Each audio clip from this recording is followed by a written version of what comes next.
Salam dostlar, 9 Mart buraxılış imtahanının birinci zonası üzrə qəbul imtahanları, buraxılış imtahanları daha doğrusu keçirildi. Testlərin izahı zaten bir çox müəllimlər eləyiblər, ona ehtiyac duymadım. Sadəcə bu günləri sizə 9 Mart buraxılış imtahanını fərqli bir aspektdən, fərqli bir prizmadan dəyərləndirəcəm, analiz eləyəcəm. Əvvəla onu deyim ki, şagirdlər imtahanda təbii ki, bəzi nüanslardan asılı olaraq kifayət qədər həyəcanlı və stresli anlar yaşayıblar və onu doğru idarə eləyə bilməyiblər. Çox təəssüflər olsun ki.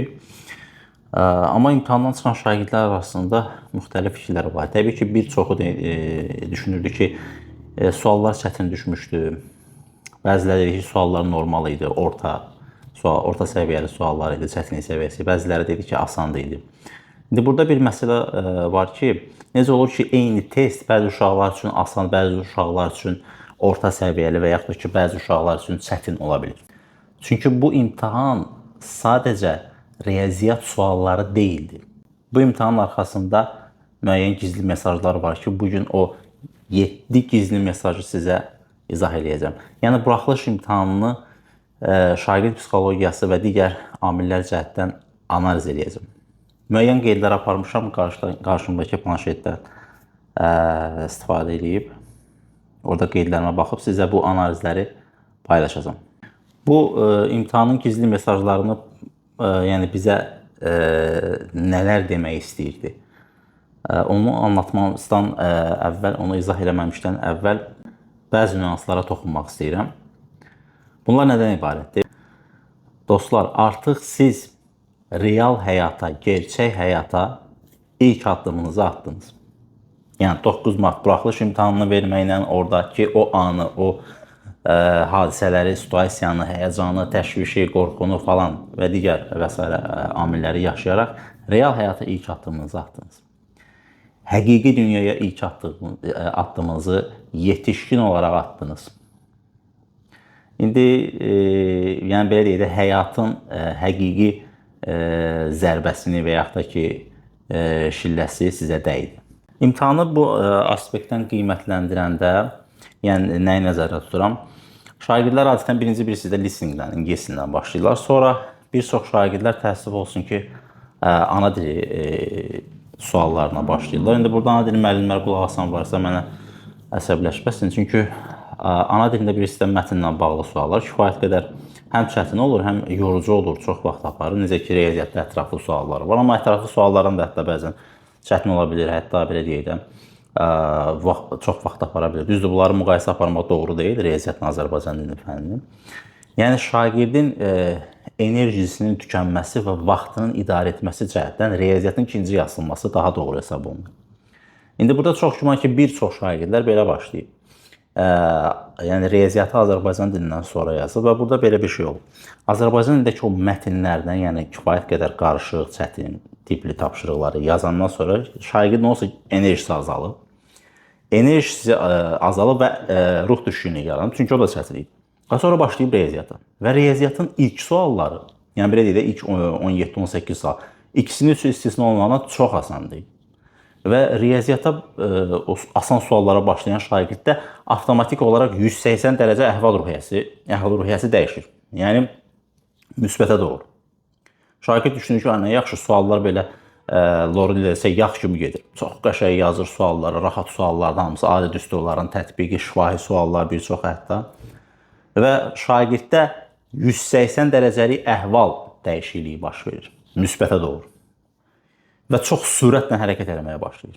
Yəni, belə düşünün, elə bir maşın tıxacdan çıxıb, Azərbaycan dilindəki mətn suallarından və bu yol boşdur, çox sürətlə maşını sürətlə sürməyə başlayırsan və gəlirsən 18 sual bitir, ətraflı yaz sualları ki başlayır, anidən elə bir o qədər sevinirsən ki, riyaziyyat çünki çətin bir fən, sualları çox rahatdır. Və qarşıdakı o 7 ətraflı yazılı tələb olunan sualların divarını görmürsən və o sürətlə, tutaq ki 120 ilə gedirsən, həmin o sualların divarına çırpılırsan.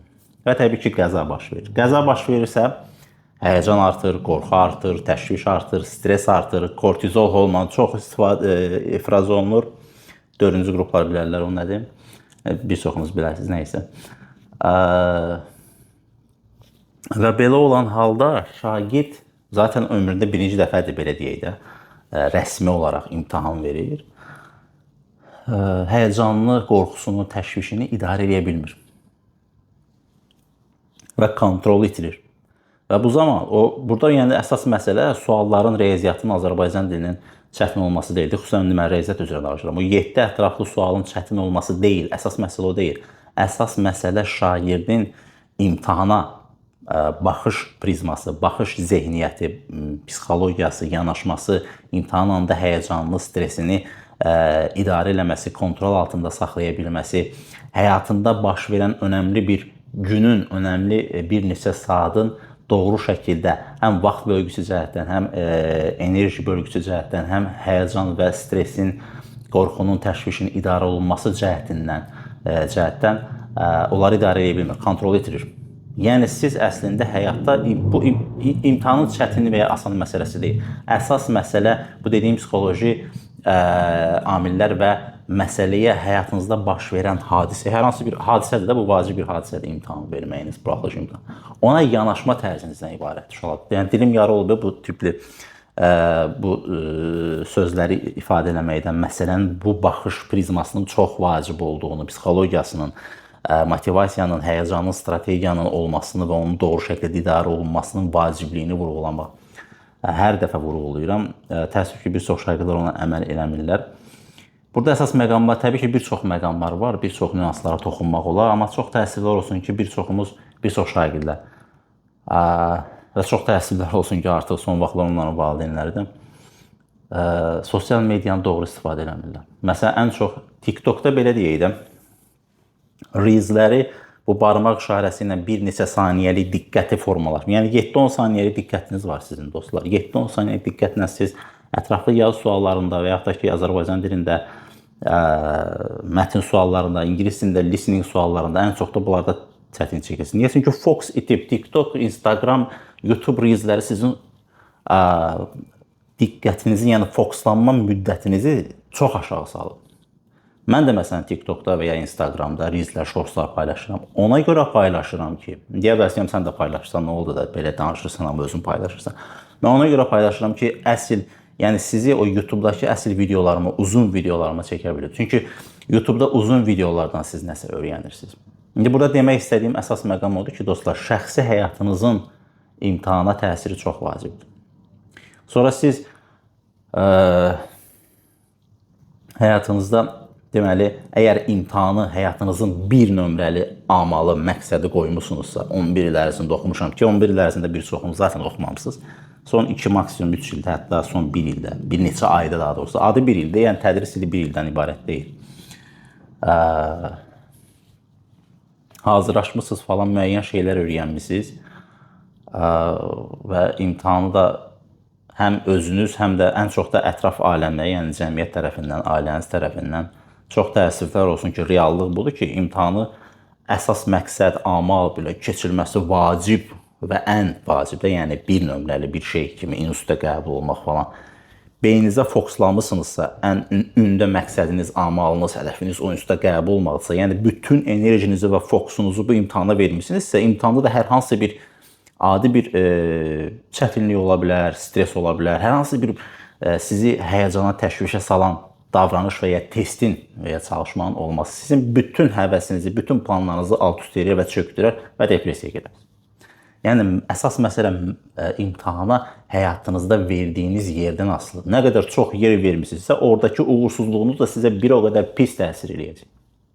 Burada əsas məsələ, yenə deyirəm, imtahanın çətin və ya asılı olması deyil, ətraflı sualların belə çətin olması, ay nə bilim nə olması. Əsas məsələ bu deyil. Təbii ki, onların da təsiri var, amma əsas məsələ o deyil, dostlar. Bundan əmin olun. Yəni, hər zaman deyirəm, hər zaman videolarımda vurğulamağa çalışıram. Bu iş, yəni imtahan işidir. Yəni, buraxılış imtahanı olsun, blok imtahanı olsun. Bu, bilik işi deyil. Biliyin önəmi var, bəli. Amma əsas məsələ psixologiya işidir. Həyatınızda verdiyiniz önəm, imtahana yanaşma tərzini, siz imtahanı niyə verirsiniz ümumiyyətcə? Bəlkə siz universitetə daxil olmamalısınız. Başqa bir işlə məşğul olmalısınız. Niyə oxuyursunuz? Bu kimi suallara, yəni biraz fəlsəfi suallara doğru cavab tapmaq, sonra imtahan psixologiyasına, insan psixologiyasına yiyələnmək və onların necə doğru şəkildə istifadə eləmək, strategiyaları bilmək, taktikaları bilmək və imtahan anında stresinizi, həyəcanınızı, duyğularınızı, ən vacib duyğudur dostlar, duyğu. Düşüncə və duyğu. Birinci düşüncə yaranır, sonra duyğu, sonra davranış. Düşüncə nədir? İmtahan qarşınıza çətin sual çıxdı. Ay mən necə yazacağam? Düşüncə duyğu olaraq yaratdı sizdə. Təşviş, qorxu, həyəcan, stres, o da hansı davranışa səbəb oldu? Zəif nəticə, yəni imtahanı yaxşı yaza bilməniz. Düşüncə, duyğu, davranış. Bu sistemi bilmədən, bunları öyrənmədən necə doğru şəkildə idarə eləməliyəm? Doğru düşünmə tərzini öyrənmədən. Riyaziyyat imtahanı, riyaziyyat fənni bizə analitik düşünməni öyrədir. Analitik düşünməyi bacarmayan insan və yaxud da ki, yaxşı bacarmayan insan və yaxud da belə deyim, analitik düşünmə bacarığınız nisbətində siz imtahanda uğurlu olacaqsınız. Yəni imtahan asan olsun, çətin olsun, fərqi yoxdur. Çünki belə çıxır ki, siz bilikləri ona görə öyrənirsiniz ki, yəni asan olsa yaxşı yazın, pis olsa zəif yazın. Daha doğrusu çətin olsa zəif yazın. Bundan asılı deyil. Baxış tərzimiz fərqli olmalıdır dostlar. Yəni doğru baxış tərzimiz bu deyil. Təbii ki, imtahanın niyə belə salınıb falan, onlara da toxunaram, onlara da deyərəm indi. Müəyyən ədalətsiz yanaşmalar ola bilər. Elə düşünə bilərsiniz ki, bir çoxunuz elə düşünürsünüz, haqsızlıq ola bilər falan. Orada məsələ biraz qarışıqdır. Yəni məsələ birmənalı yanaşmaq olmaz. Orada vaxtım qalsa toxunaram. Ya da söz açılmışkən deyim, bu ədalətsiz cəhətdə məsələn bir çox düşünür ki, keçən çox rahat olmuşdu. Bu il niyə belə oldu falan. Bəziləri düşünür niyə qədər tətbiq olunmuş və yaxud da keçirilmiş ən çətin imtahandır. Bu sözlər, bu düşüncələr imtahan çətin və yaxud da ki, belə deyək, çətin imtahandan çıxmış şagirdlərin emosional olaraq düşündüyü fikirlərdir. Emosional qərarlardır və emosional qərarlar bir çox hallara səbəb olur. Yəni hal-hazırda emosional vəziyyətdəsiniz, yəni imtahan çətin olub, yaxşı yazmayıb falan. Burada hər hansı bir analiz eləmək, doğru analiz eləmək mümkün deyil. Çünki birinci emosiyalar sakitləşməlidir. Beyin doğru analiz eləmək üçün, həqiqətə çatmaq üçün birinci rasional düşünməyə bacarmaq lazımdır. Rasional düşünmək, yəni məntiqi düşünmək. Məntiqi düşünməyə, rasional düşünməyə bacarmaq üçün də duyğular minimuma inməlidir. Sıfır olsa lap yaxşı olur. Çünki onda daha doğru dəqiq qərarlar verə bilirik və imtahanda niyə bunlar baş verdi, necə baş verdi, niyə mən belə yazdım kimi sualların cavabını daha doğru tapa bilərik. İndi burada ədalətsizlik məsələsinə toxunaq. İndi tutaq ki, 2020-ci ildə pandemiya oldu. Birdən-birə. Düzdürmü? O ildə imtahan verən şagirdlərdə onda qalsa düşünə bilərlər ki, 20-ci ildə imtahan oldu, pandemiya düşdü, ən böyük ədalətsizlik bir də qarşı olub. İndi bəla ilə gəldi. 23-cü ildə şagirdlər desin ki, 22-ci ildə daha asan idi, 23-cü ildə çətin oldu. Və yaxud da ki, mən deyim ki, mənim ilimdə, mən imtahan verən ildə ən çətin o vaxt almışdı. Burada uşaqlar bu müqayisəni aparmaq tamamilə kökündən yanlışdır. Niyə? Çünki mən 2009-cu ildə imtahan vermişəm, siz 2026-cı ildə, düzdür? Və yaxud da ki, 2022-ci ildə və 15-ci ildə. Bunları müqayisə aparmaq olmaz. Niyə? Çünki onlar eyni ringdə döyüşməyiblər. Eyni çəkidə döyüşməmişsiniz. Yəni, 2 dənə boksçu çıxıb ringə, çəkiləri eyni deyil, ringləri eyni deyil. Bunlar necə müqayisə aparmaq? Bu birisi nəyə bənzəyir? 4 kiloqram çoxdur, yoxsa 6 kilometr. Yəni, biri kütləni ölçür, biri uzunluğu ölçür. Bunları müqayisə aparmaq kökündən yanlışdır. Şərtlər fərqlidir. 2009-cu ildə imtahan verənlərin şərtləri fərqlidir. Bizim dövrümüzdə süni intellekt yox idi. YouTube-da bu cür zəngin məlumatlar, mənbələr yox idi. İstədiyimiz məlumatı istədiyimiz şəkildə rahatlıqla əlimiz çatmırdı, imkanlar yox idi. Məsələn, 25-ci ilə müqayisə apara bilərsiniz, 1 il əvvəl. 1 il əvvəl də başqa şərtlər var idi, dostlar. Yəni, mən sizə deyim, nəinki 1 ili, son 3 ayda texnologiyanın inkişaf sürəti son 1 ildəkindən bəlkə bir 10 dəfə artıb. Yəni, siz keçən illəri imtahan verənlərlə bu il imtahan verilənlərin müqayisə aparma, ədalətsizlik falan olur. Birincisi, o toplara girməyin, o mövzulara girməyin. Geri çıxa bilməyəcəksiniz. İkincisi də, indi dim niyə belə salıb falan, onlar onun üçün gələk mən ayrıca bir video çəkeyim, orada mübahisəli məsələlər var, gələk mütəxəssislər danışsın, oturaq, nə bilim, müzakirə ilə, uzun məsələ. Bizim əsas məsələmiz, yenə deyirəm, bu deyil, onların təhsili var, amma çox cüzidir.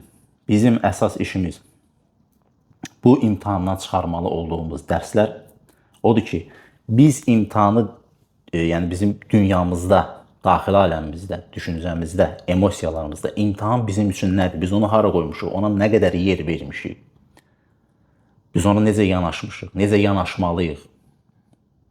Bayaqdan izah elədim də, yəni necə yanaşmaq lazımdır falan. Bütün bu amillər sizdə imtahanın zəif olmasına bir çoxunuzda səbəb olur. Və yaxud da ki, düşündüyünüzdən 15 bal, 20 bal, 30 bal aşağı yazmağınıza səbəb olur. Məsələ psixologiya işidir, düşünmə işidir, davranış işidir, strategiya işidir, doğru oxuma taktikaları, imtahan strategiyaları. Sonra başqa hansı məsələlərə toxunacaq? Məsələn, çox uzun danışdım. Bu imtahanı bizə vermək istədiyi 7 gizli mesaj, onları deyəcəm, qeyd eləmişəm. 1. Riyaziyyat sadəcə hesab deyil. Riyaziyyat analitik düşünmə işidir, analitik düşünmə elmidir, analitik düşünmə bacarığıdır. Yəni, düsturu bilirsən, bəli, suallar var ki, sadəcə düsturun tətbiqidir. İlk suallar, hətta baxın burada, yəni, qapalı tipli suallar, açıq tipli sualların bir çoxu sadəcə düsturun tətbiqi, trigonometrik cəmin hasilət çevrilməsi, birinci sual müxtəsər vurma düsturun tətbiqi, o üçbucaq oxşarlığın tətbiqi, silsilə fərqinin tətbiqi, prizma ən asan suallardan biri, düzbucaqlı verib eni uzunluq, perimetr, yəni faiz, çevrə, daxili bucağın düzü. Yəni bir çox, əslində yəni 15-yi əslində 15, 14, 15 sual sadəcə düsturun tətbiqi. Amma 7 sual ki var, o sizə 44 bal verir də, səhv eləmirəmsə, 44 bal. Yəni imtahan demək olar ki, yarısı 7 sualdan az. Yəni Dövlət İmtahan Mərkəzi 18 sualı asan da salsa və yaxud da ki 15 sual sırf düstur bilən şagirdlər də yaza bilsə, yəni onu da yoxlayır. Amma əsas o 7 suala niyə görə çox balı verir? Ki görüm şagirddə analitik düşünmə bacarığı varmı? Məntiqi mühakimə yürüdə bilirmi? Mövzular arasında əlaqə yarada bilirmi? Səbəb-nəticə əlaqəsi. Dilim yar olduğu bunu deməkdir. Əlaqə dostlar, hər şey əlaqədə, networkdə qurulur. Ümumiyyətlə, dünya da networkdadır. Baxın, insani münasibətlər, münasibət, network. Riyaziyyatda məsələlər arasında əlaqə, network. Düsturlar arasındakı əlaqə, funksiyadan üçbucağa keçid, network, əlaqə, səbəb, nəticə əlaqəsi. Bunun üzərində qurulur. Sonra, yəni riyaziyyat bərabərdir analitik düşüncə. Analitik düşüncə sizə həyatınızın istənilən sahəsində kömək olacaq. Yəni, siz belə bir imtahanla qarşılaşır, belə bir situasiya yaşadınız, düzdürmü? Həyatınızın ilk ən, yəni indiyə qədər yaşadığınız ən böyük bir çoxunuzda ola bilər, böyük ehtimal, real hadisə idi. Bir çoxunuza zərbə vurdu. Bunun başlıca səbəbi dimin suallarının çətin, asan və ya qeyri belə deyək, balanssız salınması deyil. Təbii ki, onların da rolu var. Bəli, sualların çətinlik səviyyəsi balanslı şəkildə olmamışdı. Əvvəl çox asanı başlayır, sonra birdən-birə 7 sualda çətinlik səviyyəsi artdı. Əslində çox da çətin deyil, orta çətin demək olardı. Sadəcə həlləri uzundur, vaxt aparan suallardır. Şagirddə də yenə deyirəm, vaxtını doğru bölə bilməyən şagirdlər, həyəcanlı stresini doğru idarə edə bilməyən şagirdlər ən asan suallardan gəlir, birdən-birə çox çətin suallara düşür. Orada artıq, o belə deyək də, əlinizə elə bir ki, 40 dərəcə istidən birdən-birə mənfi 40 dərəcə soyuğa girəndə necə ki, bədən şoka girir, şok effekti yaşanır. Sizin də beyninizdə şok yaşanıb, şok yaşananda həyəcan, stres, aləm dəyib bir-birinə yaza biləcəyinizi də yaza bilməmişsiniz. İkinci verəcəyim vacib mesaj, yəni bu imtahanın bizə verdiyi mesaj, əslində bütün imtahanlarda verilib. Tələsən şagird uzur, dostlar. Yəni əvvəlcə, yenə deyirəm, məsələn, burada ən çox yeni bir sual var idi, bu ətraflı yazılarda. Hansı sual idi o? Funksiya məsələsi. Yeni sual bu idi. Bir də bu vektor yox, o parçanın orta nöqtəsi apsis oxunun mənfi hissəsi üzərindədir. Orta nöqtə nədir? Apsisləri və ordinatları toplayıb ikiyə bölürsünüz. Tarixi. Apsis oxunun üzərindədirsə, deməli, baxın, məntiqi, analitik düşünmə bu deməkdir. Çətin bir şey deyil ki, uşaqlar. Topladınız ikiyə böldünüz, qayda orta nöqtəni tapdıq, düzdürmü? Apsis oxunun mənfi hissəsi üzərindədir. Apsis oxunun üzərindədir, hələ mənfi hissəsini qoydum kənara. Apsis oxunun üzərindədirsə, məntiqi əlaqə bizə nə deyir? Deməli, ordinatı sıfırdır. Ordinatı sıfırdırsa, həmin o tapdığınız ki, Y-ləri toplayıb 2-yə bölmüş. Bərabər 0 yazıb k-ları tapdı. Sonra o absiz oxunun mənfi hissəsi deyir axı. Birincidə yerinə qoymalısınız ki, x-i mənfiyə çevirən qiymət hansıdır, onu götürdür. Bitdi. Və yaxud da ki, bu məsəl üçün 85-ci sual çoxluqla bağlı. Çox bəsitdir də. Yəni bir çox şagird yazıb ki, kəsişmə B-dan kiçikdir. Yazıb 3x + 4 kiçikdir, böyükdür 19-2. X-i tapıb, x böyükdür 5. Düzdür? Yox, x böyükdür 3 alınır. Amma burada x böyükdür 3 alınır, şagird fikirləşir. Burada mənə deyir axı ən kiçik və ən böyük. Ən kiçiyi var, x 3-dən böyüksə ən kiçik tam edə 4-dür. Bəs ən böyük axı yoxdur bunun. Necə ola bilər? Bura bir dənə məsələyə diqqətlə baxsanız, biraz da kənardan baxın, böyük rəsmi görün. Ki bu 19-2x var axı, o mənfi ola bilməz. Düzdür? Kiçikdir 0 yazınız, x-in maksimum qiymətini tapdınız. Yəni yuxarıdan limitini tapdınız, aşağıdan limiti tapmışsınız onu. 3-dən böyük 9, 5-dən kiçik. 9, 4. Deyə bilərsən, sən müəllimsən, nə bilim, illərin təcrübəsi sənin üçün asanlıqdır. Təbii ki, mən bunu müəllim cəhətdən qiymətləndirmirəm. 16 ildir işləyirəm, hər gün işləyirəm. Təbii ki, bu mənim üçün çox asandır. Amma yəni müəllimlər üçün yaxşı suallar da var, haqqını verək, qəşəng suallardır. İndi yenə deyirəm, o necə tərtib olunur falan, əsas məsələ o deyil. Əsas məsələ çətinlik deyil. Yenə təkrarlayıram, o deyil. Yanaşma işidir, düşüncə işidir, davranış işidir, duyğularımızı idarə eləmək işidir, psixologiya işidir və funksiya ilə bağlı sual. Tamam bunu yazmayın. 3 sualı yazmayın, 2 sualı yazmayın. Bəs o biri də? Yəni məntiqi əlaqə bizə nə deyir? Funksiya məsələsində. CO 5-dir, hündürlüyü 5-dir, düzbucaqlı suzan hündürlüyü 5-dir. AO bərabərdir CO-nun 25 misli. X 25x. Metrik münasibətləri tətbiq elədiniz, tapdınız, sonra böldünüz 2-yə. Sadəcə, yenə deyirəm, siz bu suallara çatanda artıq o şok effektini yaşamışdınız. Aləm dəymişdi bir-birinə, emosiyalarımız, həyəcan, stres, hamısı bir-birinə qarışmışdı. Sizin bunu bilə-bilə yazma ehtimalınız belə çox aşağı idi. Çünki o şoku yaşamışdınız artıq. Yəni, təsəvvür edin, siz gəlmişsiniz, yüksək sürətlə divara çırpılmışsınız, qəza olub, huş itib, stres, həyəcan, qorxu hər bir tərəfini bilmirsiniz, neyiniz. Bildiyiniz şeydə təbii ki, səhv yazacaqsınız. Yəni, sualların çətinliyi olmayıb, əsas faktor o olmayıb. Mən belə düşünürəm ən azından. Üçüncü verəcəyim vacib məqam, yəni mesaj, şəkil oxuma bacarığıdır, dostlar. Həndəsədən söhbət gedir. Məsələn, orada şeylə bağlı sual var idi. Hansı sual idi o? Həndəsədə təmbölənin, tapa bilmədim də onun. Nəysə, təmbölənin xassəsini tətbiq edirdi. Yəni, şəkili oxuma bacarığı. Bu da əslində məntiqi mühakiməyə gəlib çıxır, analitik düşünməyə, hər şey oraya gəlib çıxır. Yəni, siz təmböləni çəkdiniz, bir şəkili, dostlar, məsələni oxuyursunuz, heç nə başa düşməyəcəksiniz. Normaldır. Şəkil çəkmək lazımdır. İnsan beyni belə, ümumiyyətlə, orqanizm belə qurulub da, yaradılıb. İnsan gözü ilə gördüyünə inanır. Məsələn, niyə görə Allaha inan məsələsində bəziləri inanmır, bəziləri şübhə ilə yanaşır, bəziləri inanır. Burada inanmaq məsələsi deyil.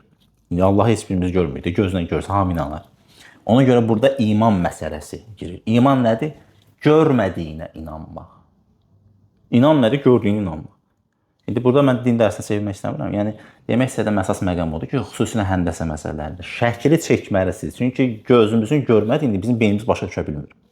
Şəkli çəkdiniz, verilənləri qurdunuz, təmböləni çəkdiniz, alfa yazdınız, A-nı, B-ni qeyd ediniz. Təmböləndə bir dənə xassisə var da, yəni ən vacib. A bölü B, X bölü Y. Oradan əlaqəni yaratdınız, çox tarih etdi. Yəni, əlaqə qurmağı, gözünüzün gördüyünü, şəkildə məsəl üçün, o təmböləni çəkmək lazım idi, oxumağı bacarmaq lazım idi. Alfanı alfaya yazsan necə olar? Baxırsan ki, orada məsələn təmbölənin xassəsini tətbiq eləsən, prizmada məsəl üçün tətbiq eləsəm, zaten alın. Dördüncü vacib məqam sadə görünən sualların tələsidir. Yəni, burada sadə görünən suallarda hətta adətən belə olur da, yaxşı riyaziyyatı bazası və bilikləri olan şagirdlər görürsən, mexaniki səhvlər eləyirlər, deyirik, texniki səhvlər. Niyə? Çünki qarşındakı insanı, sualı daha doğrusu zəif görür, deyir mənlikdir də, yəni özü artıq ifrat özgüvən yaranır, hesablamada səhv eləyəcək. Ona görə o təliyə düşməmək lazımdır. 5-ci vacib məqam əslində bunu dedim, riyaziyyat əlaqələr elmidir. Yəni network elmidir. Analitik düşünmə bacarığı və əlaqə qurmaq. Yəni bucaqların əlaqəsi, şəkillərin funksional əlaqə, məsələn funksiya ilə 3 bucaq arasında verilmişdi. CO nöqtəsi hündürlüyü, daha doğrusu CO məsafəsi 5-isə, deməli C nöqtəsinin ordinatı 5 funksiya ilə həndəsə arasındakı əlaqə. Aydındırmı? Yəni şagird suala belə baxmalıdır. Bu məlumatlar arasında hansı əlaqə var? Yenə gəldiyi baxın analitik düşüncəyə və əlaqənin networku tapmaq, səbəb nəticə əlaqəsini qurmaq dostlar. Elm bunun üzərində vurulur. İstənilən elm. Səbəb nəticə əlaqəsi bitdi.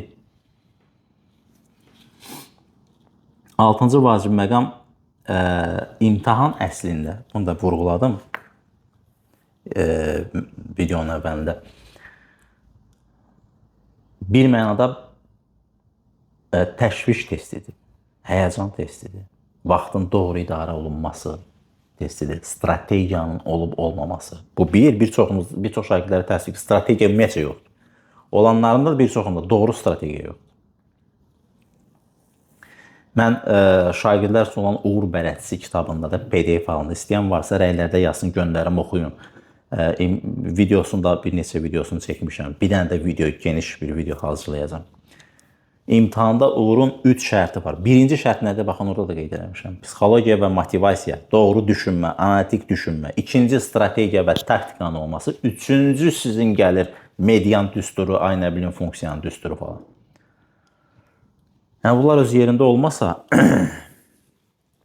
imtahana yanaşmanız, imtahan sizin üçün həyatınızda nə ifadə edir, hansı yeri tutur, imtahan psixologiyası, şagird psixologiyası, valideyn psixologiyası, niyə oxuyuram suallarının cavabı. Yəni, imtahan eyni zamanda düşünmə, diqqət, stresin idarəsidir. Yəni, sən bir misalı mükəmməl bilə bilərsən mövzunu.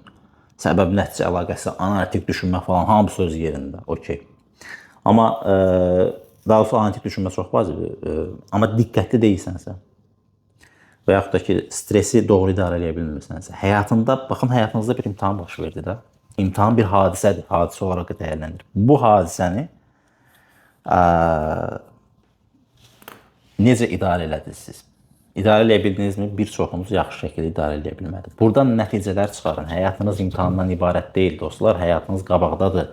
Bu imtahan, yəni bir neçə aydan sonra, bir ildən sonra, bir neçə ildən sonra sadəcə gülüb keçəcəksiniz. Yəni deyəcəksiniz ki, kaş mən boş yerə həmin 9 mart günü və ya ondan sonraki bir neçə gün heyf boş yerə əhvalımı pozmuşam, depressiyaya düşmüşəm və yaxud da ki, çökmüşəm, ağlamışam falan.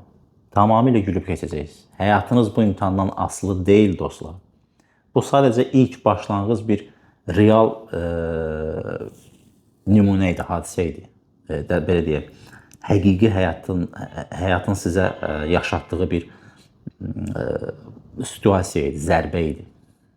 Müsbətləri götürün, analizinizi eləyin, dərslərinizi çıxarın, həyatınızın növbəti mərhələsində qarşılaşacağınız əngəllərə yanaşmanız necə olmalıdır? O problemi həmin əngəllərlə qarşılaşanda, maneələrlə qarşılaşanda onu necə aşmaq lazımdır sualının cavabını indidən verin ki, həyatınızda, yəni bu, belə deyək də, hər insanın həyatında problemlər olur. Buna əgər problem sayısızsa, qarşınızda inanın ki, çox daha böyük problemləriniz olacaq. Bu, onun yanında heç nə olacaq.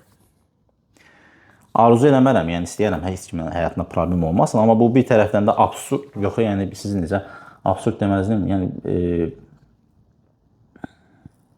doğru düşüncə tərzi deyil. Çünki bizi insanda inkişaf elətdirən problemləridir, səhvləridir. Yəni, belə deyək də, idman edirsiniz, əzələlər, tutaq ki, turnike edirsiniz, dartılır, əzələlər dartılır, kapilyarlar partlayır, nə bilim, qan gedir, orada inkişaf edir də. Yoxsa əzələ necə yığılsın? Beyin də elədir, problemlər də elədir. Sizi, Türklərin bir sözü var, sizi öldürməyən zərbə sizi gücləndirir. Həqiqətən elədir. Bu imtahan sizi öldürməyəcək, qeyri-adi bir imtahandır. İnanın ki, bu imtahan sizi həyatınızda gücləndirəcək. Amma bu dediyim nüanslara fikir versəniz də, yoxsa analiz eləmədən, düşünmədən elə oldu, emosiyalarınıza qapılım, ağlayım, sızlayım. Çox təəssüf ki, çox vaxt qızlarda olur bu, oğlanlarda da az deyil.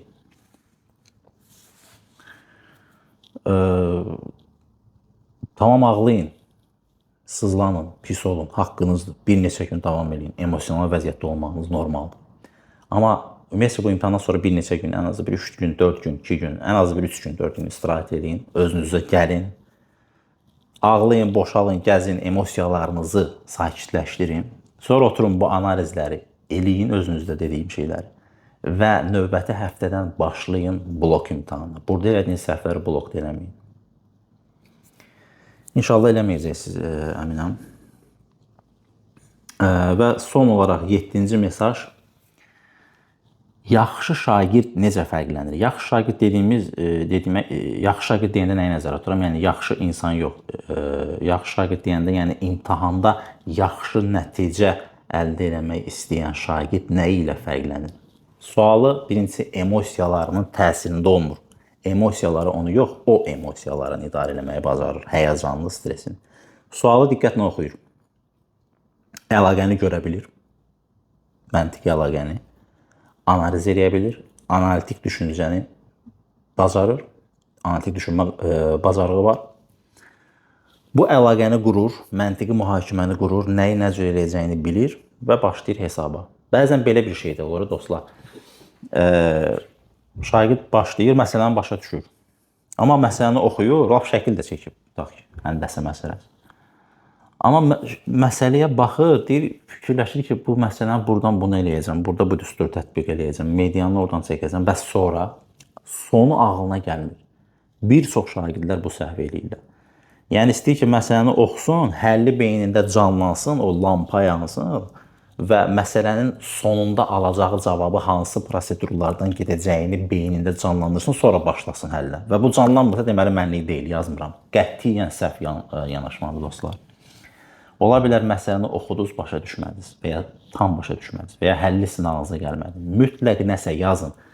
Nəsə yazın, elə cızma qara elin demirəm. Yəni, şəklini çəkin, tənliyi qurun, birinci, ikinci, nə bilim, ata oğuldan 20 yaş böyüdür. Bir ata yazın, oğul yazın, oğula x yazın, ataya x plus 25 yazın. Bir cümləni oxuyun, məntiqi əlaqə qurun. Bu, ondan 2 dəfə çoxdur, deməli, böləndə 2 alınmalıdır.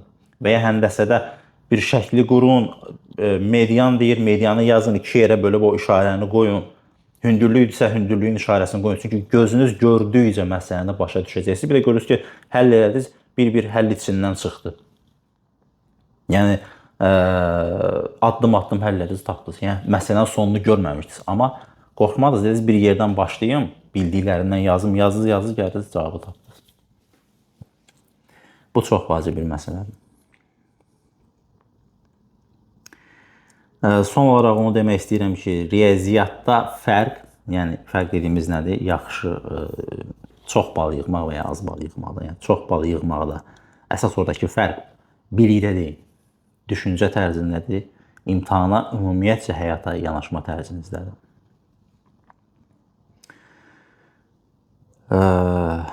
Bu imtahan yəni bizə çox maraqlı bir, bu imtahan yox, əslində bir çox imtahanlar belədir. Sadəcə siz 11-ci sinifi bu il bitirən şagirdlər əsas sizə səslənirəm ki, sizə çox vacib bir şey öyrətdi. Mən dəfələrlə öz şagirdlərimə vurğulayıram, videolarda deyirəm, yenə baxın təkrarlayıram.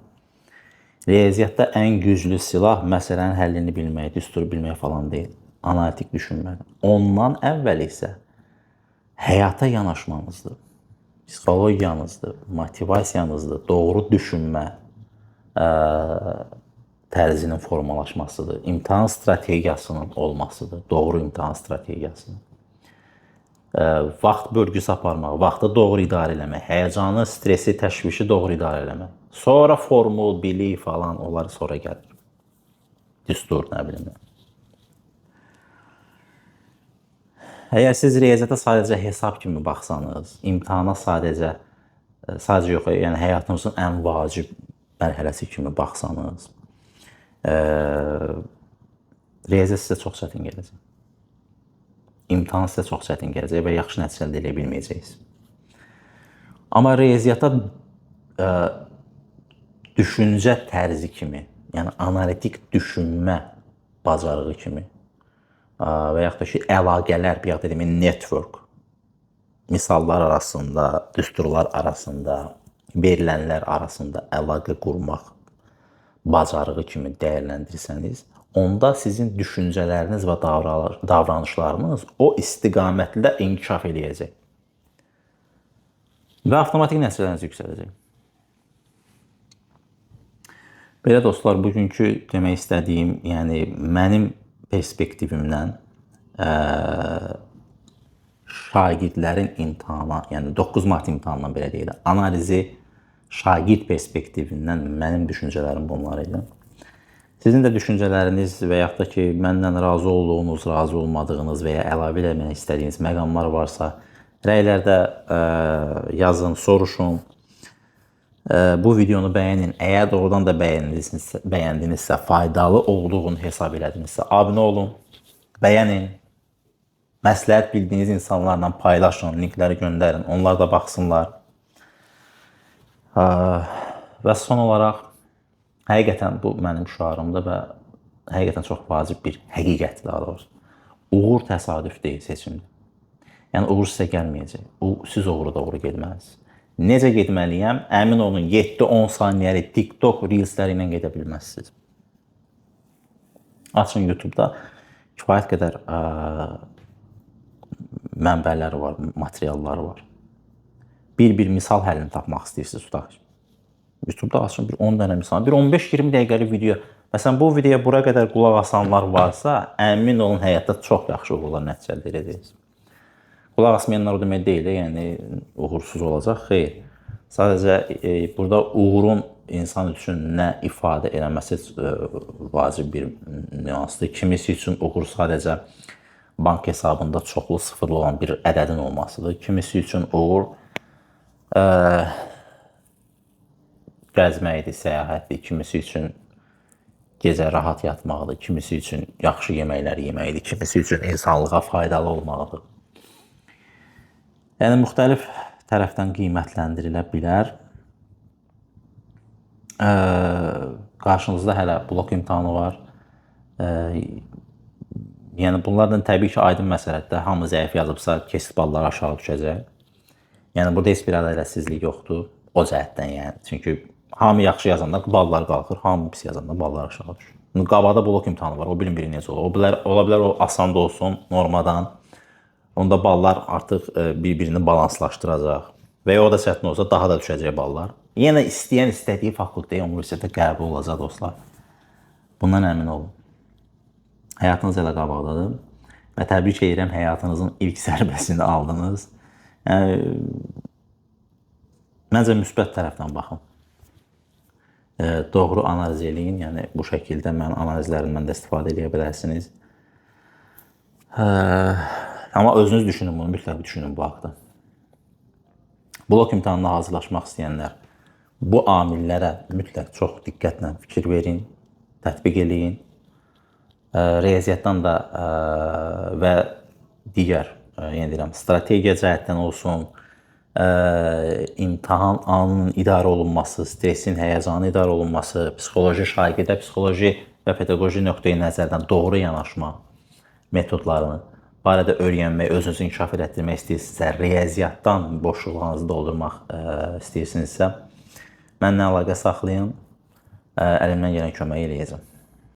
Hər birinizə növbəti həyat imtahanlarınızın hamısında uğurlar arzu edirəm. Amma arzu eləməklə də olmur da, yəni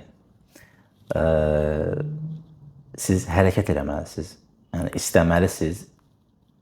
Birinci istəməlisiniz, istək üçün də davranış olaraq onu göstərməlisiniz. Yəni, çalışmalısınız, doğru metodlarla çalışmalısınız. Ondan sonra uğur qismətiniz olacaq. İstəməsəniz də uğur sizə gələcək. Amma otursanız yerinizdə heç kim, heç bir uğur sizə gəlib nəsə verməyəcək, nəsə də əldə eləməyəcəksiniz. Bugünlük bu qədər.